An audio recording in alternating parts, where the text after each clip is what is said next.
Volcanoes forged the rocky coast of Cabo de Gata in southeast Spain, but the tides blanket it with reef-like structures built by snails. And algae marine biologist Diego Marino says this sea of life can be deadly. Filth and contaminants accumulate on the surface. So any black tide, any oil spill or surf will kill the snails and algae forming them. Mediterranean countries have joined to preserve the diversity and uniqueness of more than 100 endangered species in their waters by setting up SPAMIs, specially protected areas of Mediterranean importance. Mediterranean waters, nearly enclosed by land, are a favorite of migrating species looking for food and refuge.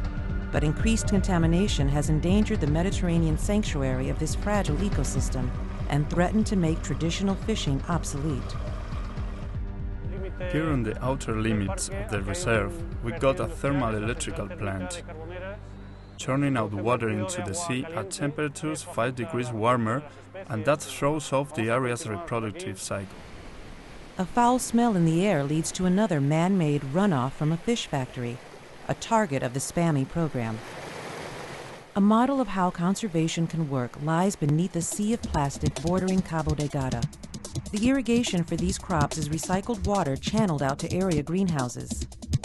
Urban wastewater from the nearby city of Almeria now feeds one of Europe's most productive farm regions. There are a few particles, but before it was a huge yellow stain.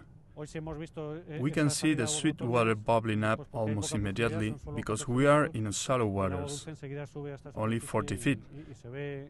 But there's no real contamination here.